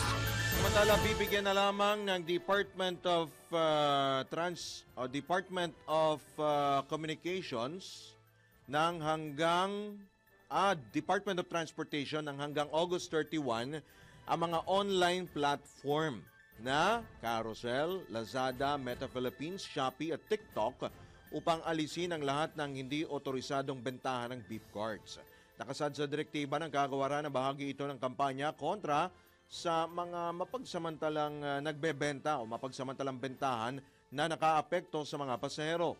Nagbabala rin ang kagawaran na magsasampa ng kaukulang kaso laban sa mga kumpanyang patuloy na magpapahintulot sa iligal na bentahan ng beef cards pagkalipas ng itinakdang deadline. Pasada Balita. Wala naman sa Business Mirror, umaasa pa rin si Philippine Economic Zone Authority Director Tereso Panga na maaabot ng ahensya ang 300 billion peso investment target nito para sa 2025. Abatid na inaprubahan ng PEZA ang halos 180 proyekto na nagkakahalaga ng mahigit 100 bilyong piso sa unang 8 taon o 8 buwan ng taon, na mahigit 70% mas mataas kumpara sa naitalang 61.69 billion pesos na mga proyektong inaprubahan noong nakaraang taon. Dagdag pa ni Director Panga, makakalikha ng mahigit 40,000 trabaho ang mga inaprubahang mga proyekto ngayong taon kung saan maaaring umabot sa $3.38 billion ang kabuuang halaga ng mga export ng mga naturang investment. Manufacturing ang karamihan sa mga proyektong inaprubahan ng PEZA, sinundan ng ITBPM, Domestic Facilities at Ecozone Development. Pasada Balita. Iba pang balita, muling tiniyak ng Bureau of Customs ang tuloy-tuloy na reforma sa ahensya upang mawakasan na ang matagal ng isyu ng korupsyon sa loob ng tanggapan. Ayon kay Customs Commissioner Ariel Nepomuceno, Bukod sa ipatutupad ng BOC na no-take policy ay nakatuon din ito sa automation ng mga proseso upang mabawasan ang personal na pakikipagtransaksyon ng mga importer sa mga kawani ng ahensya. Bukod dito, plano ring palakasin ang paggamit ng smart CCTVs at palitan ang mga luma ng X-ray machines bilang bahagi ng modernisasyon upang mas epektibong mabantayan ang mga kargamento at maiwasan ang smuggling. Yun po na iulat po sa atin yan. Yung kumbaga, sistema na po, yung hindi na po nagkakahiyaan dahil kumbaga lahat ginagawa. Dadagdagan ko po, kasama po kasi ng automation, dadamihan po natin yung gumagana na CCTV. Dapat smart ika nga eh. So at least mababawasan po yung ganyang sistema, yung kultura, mababago-bago po natin ng paunti-unti. Kapag pinahirap po natin yung pagkakataon na makagawa po ng kalokohan, smart CCTVs, pati mga X-ray machines namin, i-upgrade po dapat yan dahil mga luma na po yung ating X-ray machines. Minado naman ang opisyal na hindi agad-agad mawawala ang problema dahil dekada na itong nakaugat sa BOC. Pero kanyang tiniyak na sisimula ng pagbabago sa pamamagitan nga ng modernisasyon at mas mahigpit na sistema ng pagbabantay. Marami po, alam nyo, minana po nating mga dapat kumpuniin ng mga problema po natin sa BOC. Mga 1,000 bagay po dapat talagang ayusin natin. Nasabay-sabay lahat, urgent. Kailangan pagtutulong-tulungan po namin yan. Mararamdaman naman po ng ating mga kababayan yung pagbabago niya. Yan po ang tinig ni Customs Commissioner Ariel Nepomuceno sa panayam ng DWIZ. Pasada Balita! Muling nagpulong ang Economic Development Committee o EDCOM upang itulak ang mga paunahing programa ng kasalukuyang administrasyon. Ipresenta ng DPWH ang estado ng Inter-Island Linkage Bridge Program, Metro Manila Priority Bridges Seismic Improvement Project at ang High Standard Highway Network Program.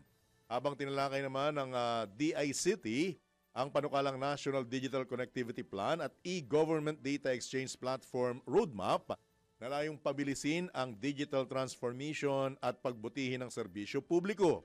Samantala, iniulat din ng Department of Energy ang progreso ng kanilang mga pangunahing inisyatiba tulad ng Net Metering Advancement Program, Lifeline Rate Expansion at Accelerated Power Plant Completion na nakatuon sa pagpapalakas ng seguridad ng enerhiya ng bansa. Pinangunahan ng pagpupulong ni EDCOM Chair Frederick Go kasama sina Finance Secretary Ralph Recto at Department of Economy, Planning and Development Secretary Arsenio Balisacan. Pasada Balita! Samantala, inilabas na ng Quezon City Police District ang kanilang resulta ng kanilang initial investigasyon sa naganap na aksidente. Itong nabagsakan po ng mga palitada sa Tomas Morato. Ayon sa QCPD, nakitaan nila ng bitak ang pinagkakabitan ng mga antena sa naturang gusali. Naobserbahan din nila ng isang independent structural expert na posibleng nakatulong ang pag-uga mula sa pagbabarena at paglalagay ng antena upang matanggal ang mga plaster. Samantala, tiniyak din ng pulisya na pinag-aaralan na nila ang posibleng pagsasampa ng kaso sa mga responsable. Isa ang patay sa naturang aksidente habang dalawang estudyante na pawang tatlo po. Bali, 3 estudyante po itong nabagsakan. Isa po dyan ang namatay. Pasada Balita! Inihok ng Department of Trade and Industry ang publiko na maging mas maingat sa kanilang online shopping at tinaking may trust mark ang mga merchant na binibili online upang makaiwas sa mga scam o tinatawag na budol.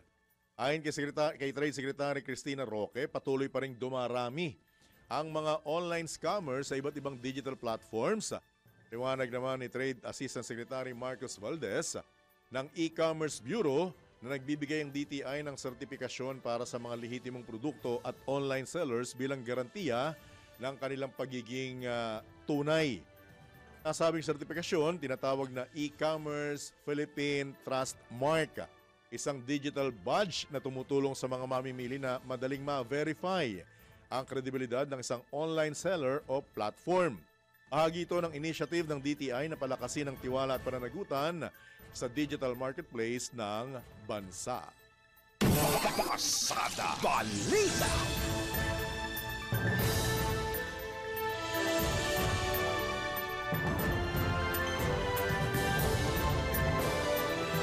Pagdating lamang po natin, ito pong inilabas po na sa social media post ni Congressman Richard Gomez.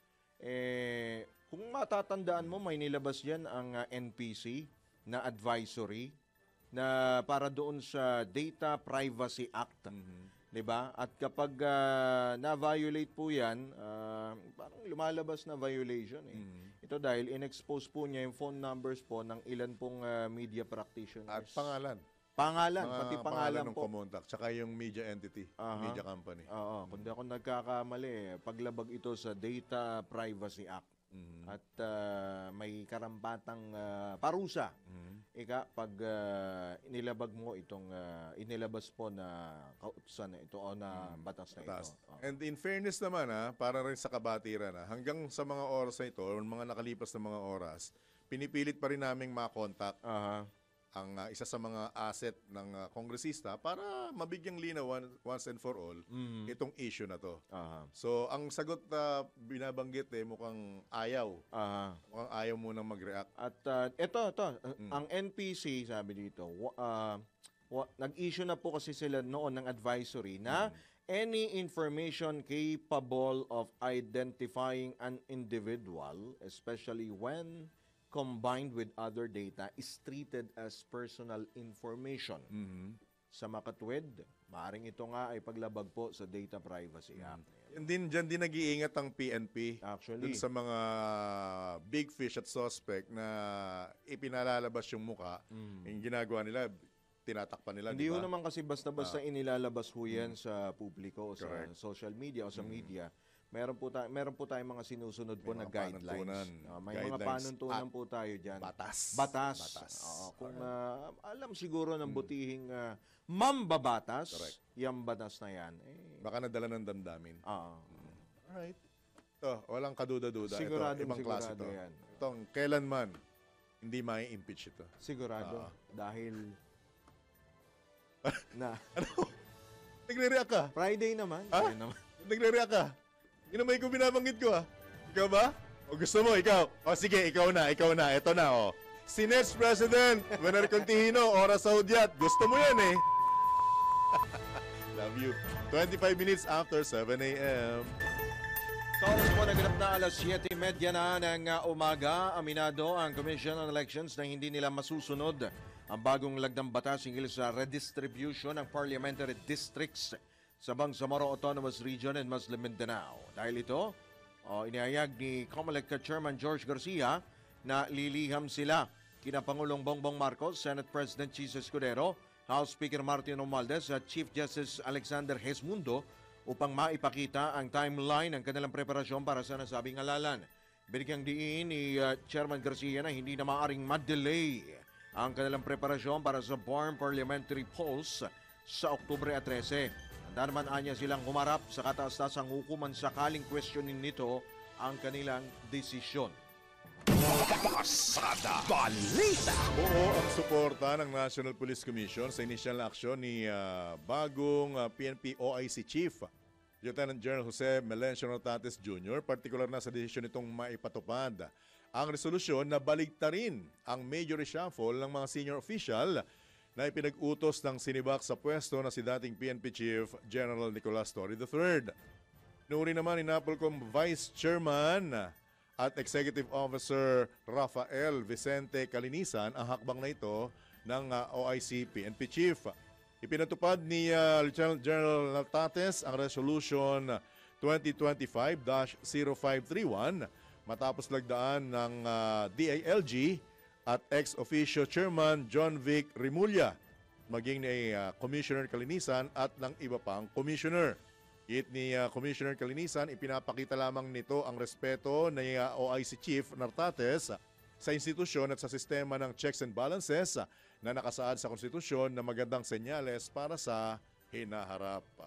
Pasada Balita! At sa pagkakataon ito, pag-usapan po natin, balikan po natin ang issue po ng flood control at syempre yung utos po ni Pangulong Bongbong Marcos na lifestyle check. Nasa kabilang linya po natin, ang maituturing din po natin na suki rito sa ating pong himpilan at sa palatuntunang ito, ang kalihim po ng Department of Public Works and Highways, si Secretary Manuel Manny Bonoan. Secretary Bonoan, magandang umaga po muli. Welcome muli sa DWIC LU Channel 23. Drew Nasino po at John Ibanez, Secretary. Good morning po, Sec. Good morning po. Good morning po sa ating lahat. Good morning po sa ating listeners po. Good morning po. Again, maraming salamat po on a busy Friday. Alam naman namin tuloy-tuloy ang trabaho ninyo, pero muli nyo kaming pinaunlakan. Aminado po kayo na willing na sundin, syempre, ang lifestyle check at the same time, kung kayo po ay kakailanganin, handa nyong isa publiko ang inyong salin, Secretary Bonoan? Oo naman po. Wala naman akong problema doon. Kaya, yun ang utos sa ating presidente. I think kailangan to yung lifestyle check na ano. And I think kung sino po yung maggagawa ng lifestyle check sa department, will make all the records available po. Kanina starting sa akin. With your indulgence, Secretary Bonoan, maisingit lamang po namin yung aming kapanayam kanina lamang kay kay Senator Bato. Ronald De La Rosa. At sabi niya, ayaw niya ng lifestyle check dahil baka hindi raw po niya maipaliwanag yung, anong tawag doon? Unexplained poverty niya.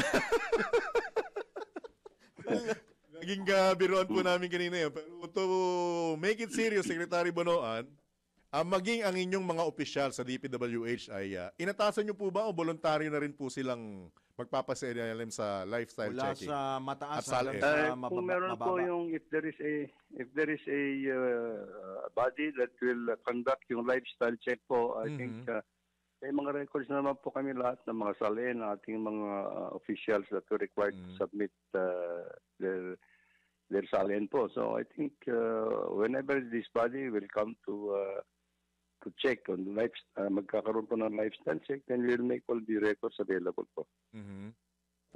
Nabanggit nyo rin po na meron na po kayong binuong anti-corruption task force. Ano pong pangunahing gawain ito, Secretary Bonoan? Para kung ano man po yung mga sumbong sa amin, mga naririnig namin, I think this task force will conduct initial investigations and assessments doon sa mga natatanggap po namin mga sumbong at na naririnig namin na mga ganitong pamumuhay o reklamo sa ating mga tauhan sa DPWH. Opo. Right. Kayo po ba'y naimbitahan din sa pagdinig ng Senado at Kamara kung meron man? Ano pong update doon? Yes. Opo. Yes, naimbitahan po kami. Naimbitahan po kami sa Lunes at saka sa Martes po. Lunes yata sa Senate at sa Martes naman po sa magkasunod House of Representatives. Okay. So magiging abalang-abala kayo next week, Secretary? Secretary, speaking of invitation, ito bang sino to? Yung district engineer sa Batangas? Yung pinalaya? Oo, nagpiyansa, di ba? Oo, si Engineer Calalo. Ano hong status ho niya? Floating, suspended, no?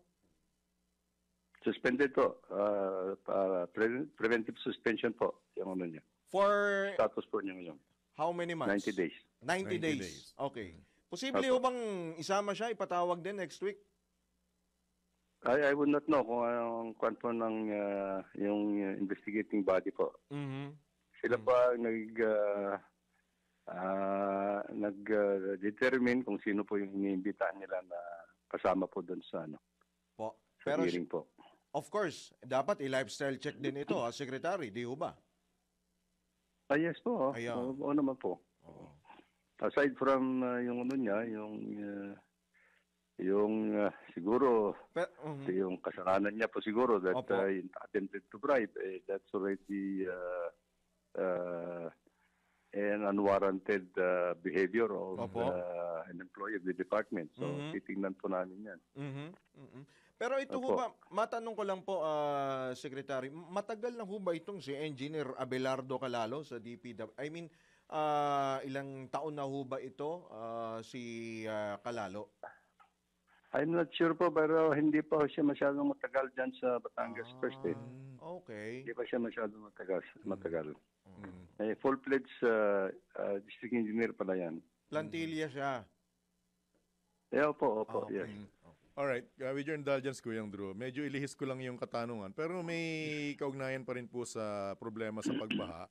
Nakipagka-ugnayan na po ba sa inyo ang MMDA dun sa plano nilang 5 flood cisterns, Secretary Bonoan? Ito po yung napag-usapan po namin noong yung committee that was headed by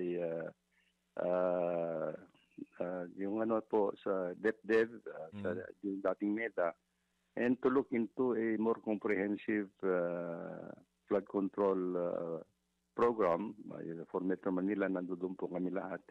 And isa po ito yung mga recommendations po na pwede naming gawin na paggawa po ng mga cisterns actually dito sa mga available spaces. Unfortunately, hindi na po masyadong available yung mga spaces in Metro Manila kasi punong-puno ng bahay, lahat at halos sementado at lahat na ng paligiran. But there are still spaces na nire-recommend nila.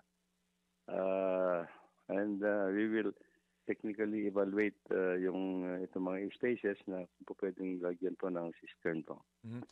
Para sa paki-educate nyo nga po kami, ako in particular, ngayon ko lang narinig itong term na cisterns. Ano pong pagkakaintindi nyo dito in layman's term, as Secretary Bonoan? Paano pong sistema nito? Ito po yung imbakan ng tubig baha underground. Halimbawa, meron na po itong kagaya niyan sa Global City, meron na po silang ginawang cistern niya. Hindi bumabaha ron? Hindi ho. Yung mga tubig baha, iniipon po doon. Halimbawa po, let's say for example, dito sa Sampaloc area, madalas po binabaha yan. Ang catchment, no? Opo. So, halimbawa, gagawin po naming cistern po doon sa football field ng UST. Yun po yung imbakan ng mga tubig baha. And pagka kanyan po, a certain volume, at a certain volume na halimbawa umapaw, it will go through a drainage system that will go to the pumping stations din po. Pero karamihan po, maiipon yon and it can be used for anything during the dry season po. Yun. Baga mapapakinabangan pa yung mga naipong Maganda tubig. Opo. Opo.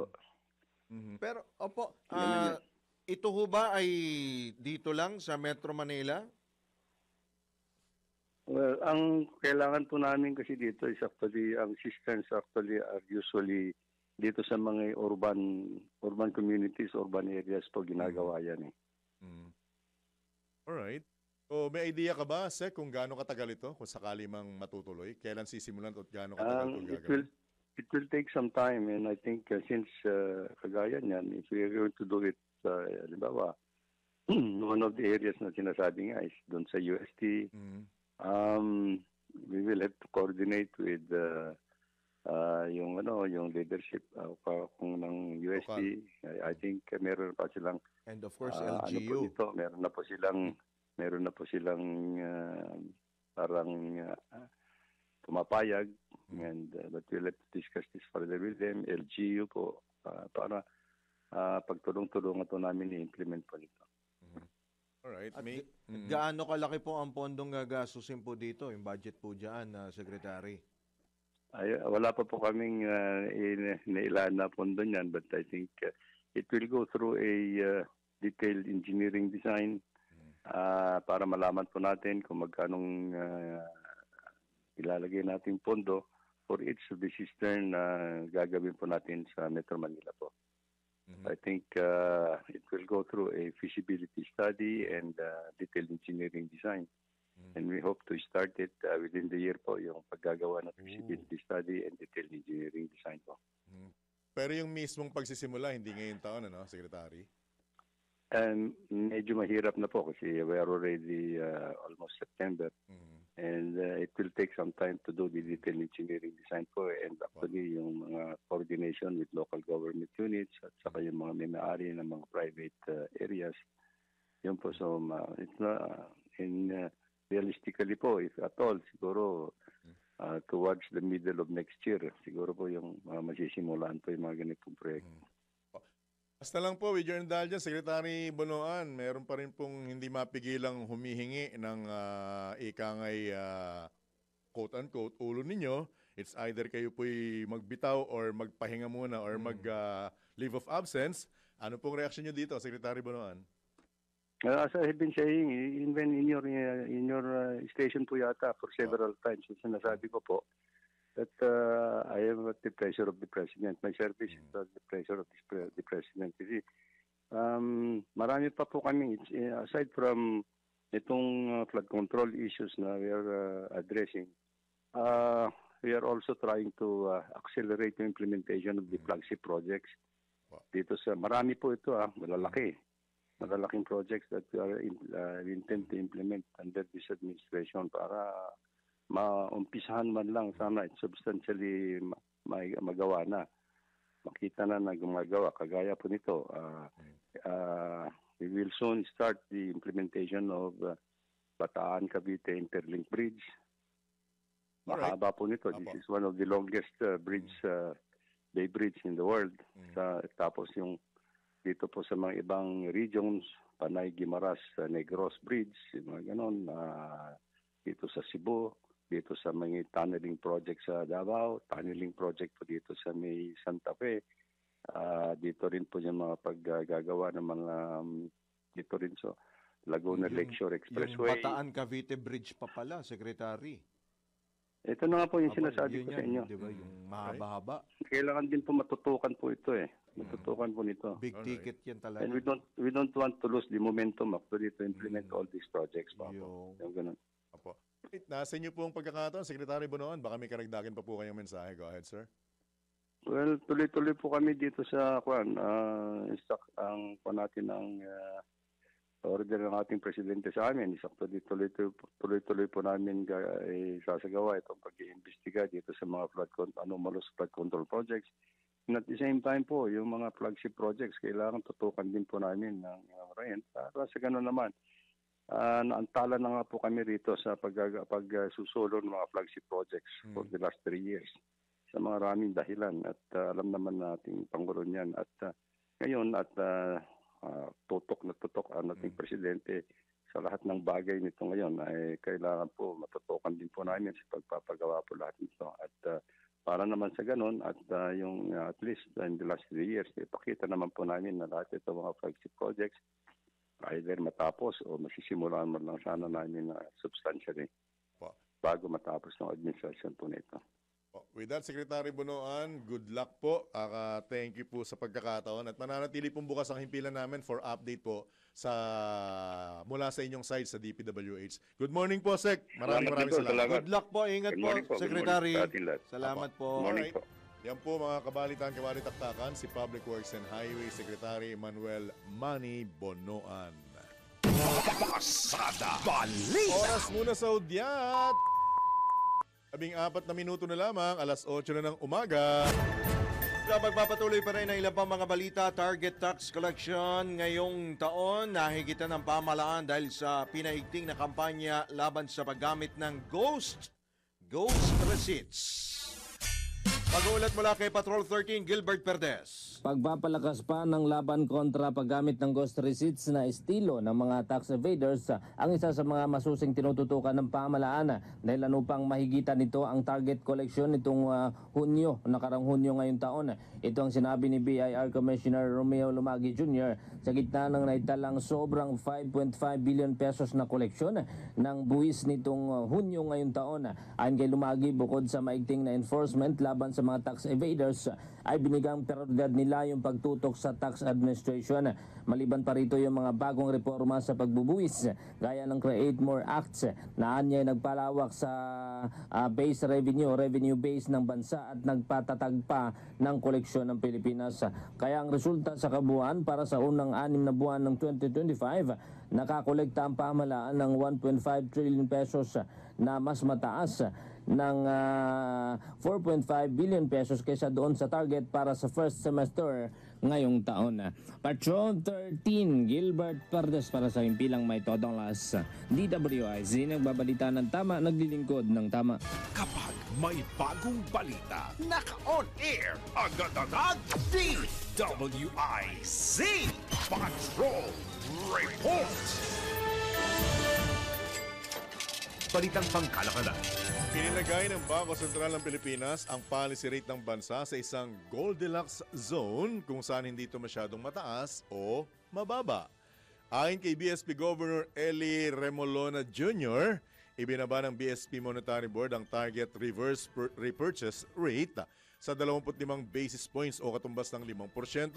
Dagdag pa ni Remolona, ang naturang pagbaba ng policy rate maganda para sa inflation at output rate ng bansa. Bagamat sinasabing nasa magandang lagay ang policy rate, hindi naman ibinababa ng BSP Governor ang posibilidad na magkaroon ng isa pang policy rate cut sa mga susunod na pagpupulong ng Monetary Board sa Oktubre at buwan ng Disyembre.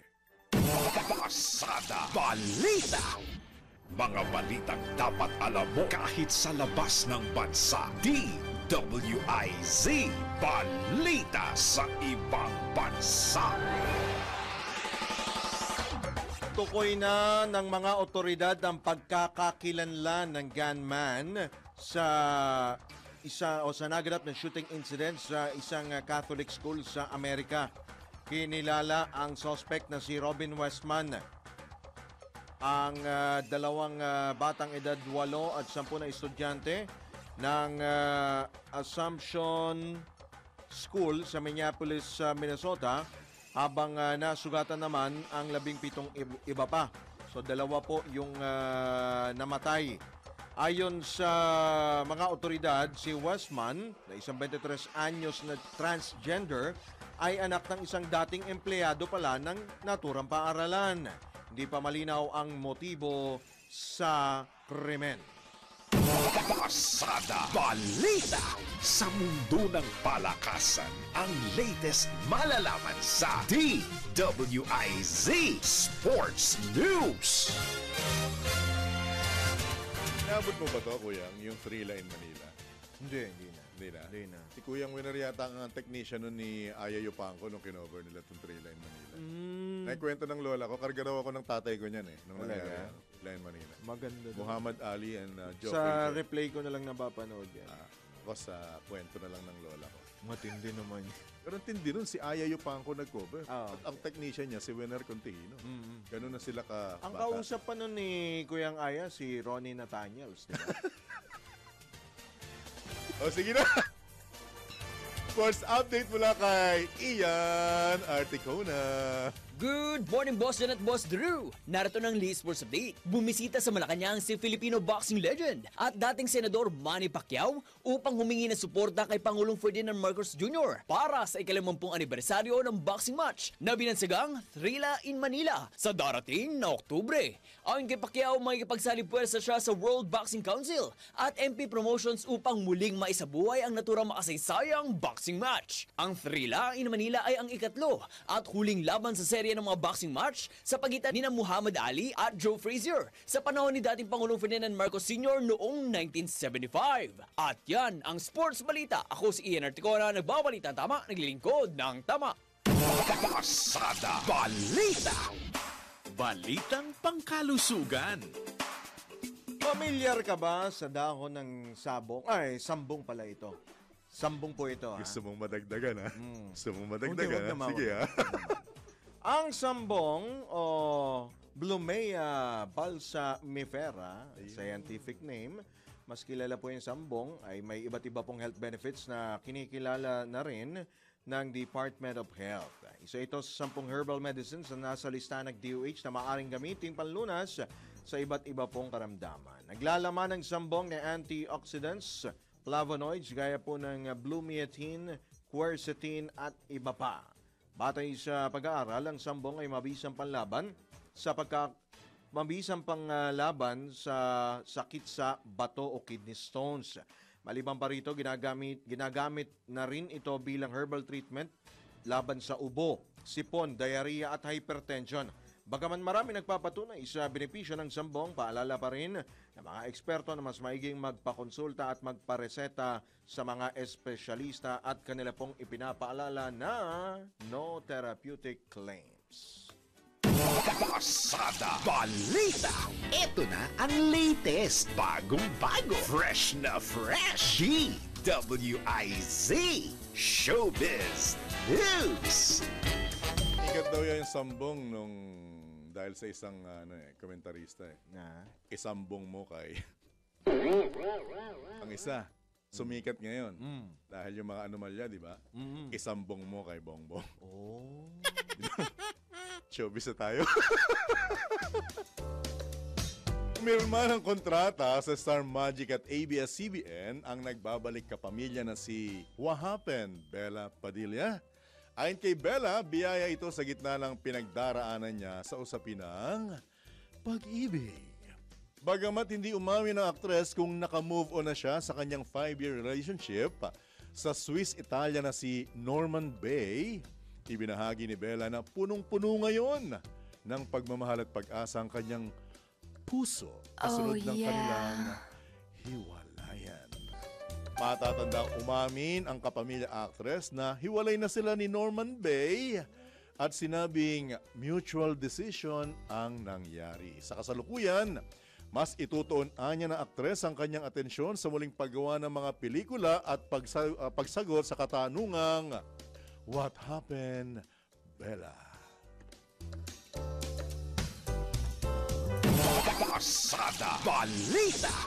Ito po ang good news. Pasok ang tatlong Filipino companies sa 2025 Forbes Asia 100 to watch list.